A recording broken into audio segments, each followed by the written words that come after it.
ഈ വോട്ടെടുപ്പിന് ശേഷം വോട്ടർമാർ എങ്ങനെയാണ് ചിന്തിച്ചത്, എന്തൊക്കെയാണ് അവരെ സ്വാധീനിച്ചത്, ആരെയാണ് അവർ കൂടുതൽ ഇഷ്ടപ്പെടുന്നത് എന്ന ഡേറ്റകൾ 140 നിയമസഭാ സീറ്റുകളിലും, അതായത് കേരളത്തിൽ 140 മണ്ഡലങ്ങൾ ഉണ്ട്. ഈ 140 മണ്ഡലങ്ങളിൽ നിന്നുമാണ് ഡേറ്റകൾ ശേഖരിക്കുന്നത് എന്ന് പറയുമ്പോൾ പോലും നമുക്കറിയാം കേരളത്തെ സംബന്ധിച്ചിടത്തോളം കോടിക്കണക്കിന് വോട്ടർമാർ ഉള്ള ഒരു സംസ്ഥാനത്ത് ഡേറ്റ ശേഖരണത്തിന് വലിയ പരിമിതികൾ ഉണ്ട് എന്നതാണ്. അതിലൊരു പെർസെൻറ്റേജ് പോലും ശേഖരിക്കുക എന്നത് ഏജൻസികൾക്ക് സാധ്യമാകുന്ന ഒന്നും അല്ല.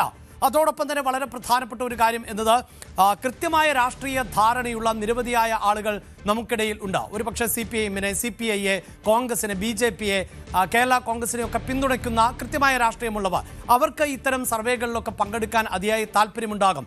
എന്നാൽ അത്രമേൽ വലിയ അഭിനിവേശമൊന്നും പൊളിറ്റിക്കൽ പാർട്ടികളോട് പുലർത്താത്ത ആളുകളുമുണ്ട്. അവർ വലിയ ഇൻട്രസ്റ്റ് ഒന്നും ഈ വിഷയത്തിൽ കാണിക്കാറുമില്ല എന്നതാണ്. പലപ്പോഴും കേരളത്തിൽ ജയപരാജയങ്ങളെ നിശ്ചയിക്കുന്നത് ഇത്തരം ചാഞ്ചാട്ട വോട്ടുകളോ നിഷ്പക്ഷ വോട്ടുകളോ ആണ് എന്ന് ആവർത്തിച്ച് പറയേണ്ടതുണ്ട്. അതുകൊണ്ട് തന്നെയാണ് എക്സിറ്റ് പോൾ ഫലങ്ങളുമായി ഒരു ബന്ധവുമില്ലാത്ത തരത്തിൽ വോട്ടെടുപ്പ് ഫലം പുറത്തു വരുമ്പോൾ നിരവധിയായ സന്ദർഭങ്ങളിൽ അങ്ങനെയൊക്കെ സംഭവിച്ചിട്ടുണ്ട്. അപ്പോഴും അരുൺ, ഒരു കാര്യം വ്യക്തമാണല്ലോ, അതായത് ഈ കാലഘട്ടം മാറുന്നതിനനുസരിച്ച് പൊളിറ്റിക്കൽ പാർട്ടികൾ എല്ലാവരും മാറിയിട്ടുണ്ട്.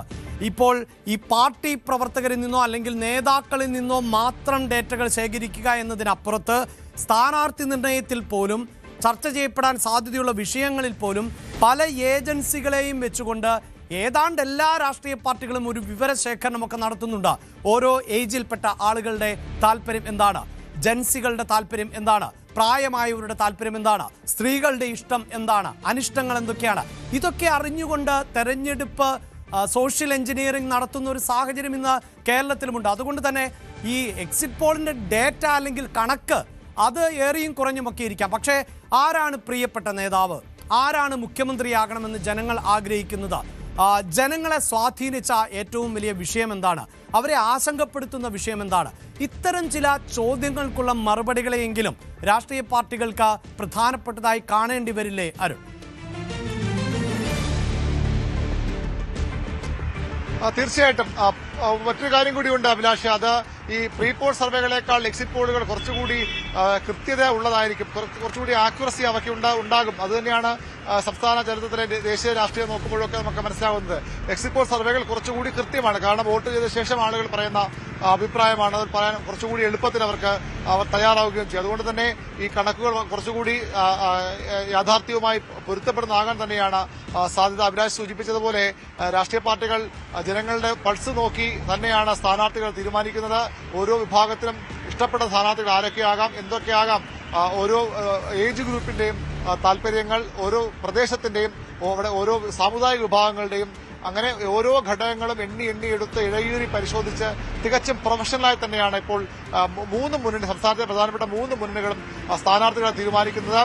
കനകലുവിൽ എന്ന് പറഞ്ഞുകൊണ്ട് ഇടതുപക്ഷം UDFനെ, കോൺഗ്രസിനെ പരിഹസിക്കുമെങ്കിലും ആ ഇടതുപക്ഷവും വളരെ കൃത്യമായി ഈ PR ഏജൻസികളുടെ, തെരഞ്ഞെടുപ്പ് തന്ത്രജ്ഞരുടെ സേവനം വളരെ കൃത്യമായി വിനിയോഗിക്കുന്നുണ്ട്. BJP ഒരുപക്ഷെ അതിന്റെയൊക്കെ ഏറ്റവും ഉച്ചസ്ഥായിൽ, ഏറ്റവും കൃത്യമായി, ഏറ്റവും കൃത്യതയോടുകൂടിയുള്ള വിവരം നൽകുന്ന ആളുകളുടെ സേവനം BJPയും ഉപയോഗപ്പെടുത്തുന്നു. അങ്ങനെ 3 മുന്നണികളും അത്തരത്തിൽ കണക്കുകൾ കൂട്ടിയും കിഴിച്ചും ഒരു സർവേ അല്ല, ഒന്നിലധികം സർവേ നടത്തി, ഒന്നിലധികം ഏജൻസികളുടെ വിവരശേഖരണം നടത്തി, അതിൽ പരിശോധിച്ച് അതിൽ നിന്നൊക്കെ തന്നെയാണ് ഈ സ്ഥാനാർത്ഥികളെ, ചിലപ്പോഴൊക്കെ ചില സാമുദായിക സമ്മർദ്ദങ്ങളുടെ പേരിലും അല്ലെങ്കിൽ ഉൾപാർട്ടി പ്രശ്നങ്ങളുടെ പേരിലുമൊക്കെ അങ്ങനെ സ്ഥാനാർത്ഥികളെ മാറ്റേണ്ടി വന്നിട്ടുണ്ട് 3 മുന്നണികൾക്കും ഈ തെരഞ്ഞെടുപ്പിൽ പോലും.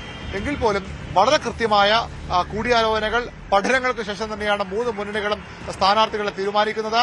തങ്ങളെ നയിക്കേണ്ടവർ ആരെന്ന കാര്യത്തിൽ ചർച്ചകൾ അവർ നേരത്തെ ജനാഭിപ്രായം പല രീതിയിൽ തേടിയിട്ടുണ്ട്. അതുകൊണ്ട് തന്നെ ഈ എക്സിറ്റ് പോൾ കണക്കുകളെ പൂർണ്ണമായി കണ്ണടച്ച് തള്ളിക്കളയാൻ ഒരു മുന്നണിക്കും കഴിയില്ല. കാരണം അവർ എടുക്കുന്ന സാമ്പിളുകളും അവർ സ്ഥാനാർത്ഥികളെ തീരുമാനിക്കാനും നേതാക്കളെ തീരുമാനിക്കാനും തെരഞ്ഞെടുപ്പ് തന്ത്രങ്ങൾ ഒരുക്കാനും അതുപോലെ അജണ്ടകൾ നിശ്ചയിക്കാനും പ്രകടനപത്രിക തയ്യാറാക്കാനും ഒക്കെ ഈ മുന്നണി നേതൃത്വങ്ങൾ എടുത്ത സാമ്പിളുകൾ അതേ ജനക്കൂട്ടത്തിൽ നിന്നാകാം, അതേ ഭാഗങ്ങളിൽ നിന്നാകാം ഈ എക്സിറ്റ് പോളുകൾക്കും പ്രീ പോളുകൾക്കും ഒക്കെ ഈ എക്സിറ്റ് പോൾ ഏജൻസികളുമൊക്കെ സ്വാഭാവികമായും സാമ്പിളുകൾ ശേഖരിക്കുക. അതുകൊണ്ട് ഈ എക്സിറ്റ് പോൾ വിവരങ്ങളെ കണ്ണടച്ച് തള്ളിക്കളയാൻ ഒരു മുന്നണിക്കും കഴിയില്ല. എങ്കിലും അവർ പരസ്യമായി സമ്മതിക്കാൻ മടിക്കും. പല നേതാക്കളും ഈ എന്താണ് സംഭവിക്കാൻ പോകുന്നത്, എന്താണ് ഓരോ സ്ഥാപനങ്ങളുടെയും എക്സിറ്റ് പോൾ ഫലമെന്ന വളരെ ആകാംക്ഷയോടുകൂടി കാത്തിരിക്കുന്നുണ്ട്.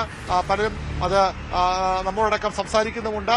അങ്ങനെ എല്ലാവരും കാത്തിരിക്കുകയാണ്. എക്സിറ്റ് പോളുകൾ ഒരു തരത്തിൽ അനുകൂലമായി വന്നാൽ LDF അനുകൂലമായി LDF വലിയ ആശ്വാസമാകുമെന്ന് ഉറപ്പാണ്. UDF അനുകൂലമായാൽ അവർക്കും ആശ്വാസമാണ്. BJPക്ക് വലിയ മുന്നേറ്റ സാധ്യത പ്രവചിച്ചാൽ അവർ വലിയ സന്തോഷത്തോടെ എക്സിറ്റ് പോളുകളെ മനസ്സിലെങ്കിലും സ്വീകരിക്കും. പൊതുവിൽ പരസ്യമായി തള്ളിപ്പറയുക അത് തന്നെയാണ് ഒരു കീഴ്വഴക്കം. അത് ഇത്തവണയും അത് തന്നെ ഉണ്ടാകാൻ സാധ്യതയുള്ളൂ. എങ്കിലും വളരെ ആകാംക്ഷയോടുകൂടി തന്നെയാണ് രാഷ്ട്രീയ പാർട്ടികൾ ഈ എക്സിറ്റ് പോളുകളെ കാത്തിരിക്കുന്നത്. അത് ഇങ്ങനെ ഈ കണക്കുകളിലെ കൃത്യത അല്ലെങ്കിൽ സാധ്യത ഒരു പ്രോബബിലിറ്റി എങ്കിലും ഇതിലുണ്ട് എന്ന ഉറച്ച വിശ്വാസം കൊണ്ട് തന്നെയാണ് രാഷ്ട്രീയ പാർട്ടികൾ അത്രയധികം താല്പര്യത്തോടുകൂടി ആകാംക്ഷയോടുകൂടി എക്സിറ്റ് പോളുകളെ കാത്തിരിക്കാനുള്ള കാരണം. യെസ്, എന്ത് തന്നെയാണെങ്കിലും രാഷ്ട്രീയ പാർട്ടികളുടെ കാത്തിരിപ്പ് അവസാനിക്കാൻ ഇനി ദിവസങ്ങൾ മാത്രമേ ഉള്ളൂ. 5 ദിവസം മാത്രമാണ് ശേഷിക്കുന്നത് വോട്ടെണ്ണലിന്. അതോടൊപ്പം തന്നെ ഇന്ന് പശ്ചിമബംഗാളിലെ വോട്ടെടുപ്പ് പൂർത്തിയാകുന്നതോടുകൂടി എക്സിറ്റ് പോൾ ഫലങ്ങൾ വരികയാണ്. കേരളം കൂടി ഉൾപ്പെടെയാണ് 5 സംസ്ഥാനങ്ങളിൽ വോട്ടെടുപ്പ് നടന്നത്. കേരളം, തമിഴ്നാട്, അസം, പുതുച്ചേരി, പശ്ചിമബംഗാൾ. അതുകൊണ്ട് തന്നെ കേരളത്തിലെ ജനങ്ങൾ എങ്ങനെയാണ് ചിന്തിച്ചത് എന്നറിയാനുള്ള ഒരു ആകാംക്ഷ രാഷ്ട്രീയ കേന്ദ്രങ്ങളിലുണ്ട്. ഇനിയിപ്പോൾ മണിക്കൂറുകൾ മാത്രമാണ് എക്സിറ്റ് പോൾ ഫലങ്ങൾ പുറത്തു വരുന്നതിന് ശേഷിക്കുന്നത്. അവിടെ കേരളം എന്താണ് ചിന്തിച്ചത്, എങ്ങനെയാണ് ചിന്തിച്ചത്, അതോടൊപ്പം തന്നെ വിവിധ ഏജൻസികൾ നടത്തുന്ന എക്സിറ്റ് പോളിന് സമാനമായ ഒരു സ്വഭാവമുണ്ടോ, അവരുടെ ചോദ്യങ്ങൾക്ക് സമാനമാകുന്ന തരത്തിലാണോ ജനങ്ങൾ മറുപടി നൽകിയിട്ടുള്ളത്, ജനങ്ങൾ ചർച്ച ചെയ്ത വിഷയങ്ങൾ ഏതൊക്കെയാണ്, ജനങ്ങൾ ഇഷ്ടപ്പെടുന്ന നേതാക്കൾ ഏതൊക്കെയാണ്, ജനങ്ങൾക്ക് കൂടുതൽ താല്പര്യമുള്ള മുന്നണി ഏതാണ്, ഇത്തരം കാര്യങ്ങളിലൊക്കെ കുറച്ചുകൂടി വ്യക്തത വരുത്താൻ രാഷ്ട്രീയ പാർട്ടികൾക്ക് സാധിക്കും. കാരണം ചില മണ്ഡലങ്ങളുണ്ട്, ആ മണ്ഡലങ്ങൾ പലപ്പോഴും പല രാഷ്ട്രീയ പാർട്ടികളുടെയും കുത്തക മണ്ഡലങ്ങൾ ആണ്. ആ കുത്തക മണ്ഡലങ്ങളിൽ ആര് മത്സരിച്ചാലും അവർ ജയിക്കും. ഒരുപക്ഷെ ഏറ്റവും തന്ത്രപ്രധാനമായ വകുപ്പുകൾ, മുഖ്യമന്ത്രി പദവി പോലെയൊക്കെ നൽകേണ്ടവരെ വിജയിപ്പിച്ചെടുക്കണമെങ്കിൽ രാഷ്ട്രീയ പാർട്ടികൾക്ക് അങ്ങനെ സാധിക്കും. പക്ഷേ കേരളത്തിൻ്റെ ഒരു പൊതുചിത്രം എടുക്കുമ്പോൾ പൊതുവായി വോട്ടർമാർ ഇഷ്ടപ്പെടുന്ന മുഖ്യമന്ത്രി എന്ന നിലയിൽ ആരെയാണ് കാണുന്നത്, അല്ലെങ്കിൽ പ്രധാനപ്പെട്ട നേതാക്കൾ ആരൊക്കെയാണ്, പ്രധാനപ്പെട്ട വിഷയങ്ങൾ എന്തൊക്കെയാണ്, പല മണ്ഡലങ്ങളിലും ചർച്ച ചെയ്യപ്പെടുന്ന വിഷയങ്ങൾക്കപ്പുറത്ത് കേരളത്തിനൊരു പൊതു സ്വഭാവമുണ്ടോ വിഷയങ്ങളിൽ, ഇത്തരം ഡേറ്റകൾ ആണ് ഈ എക്സിറ്റ് പോളുകളിൽ രാഷ്ട്രീയ പാർട്ടികളെ സംബന്ധിച്ചിടത്തോളം നിർണായകമാകുന്നത്. കൂടുതൽ വാർത്തകൾക്ക് news 18 Keralam YouTube channel subscribe ചെയ്യുക.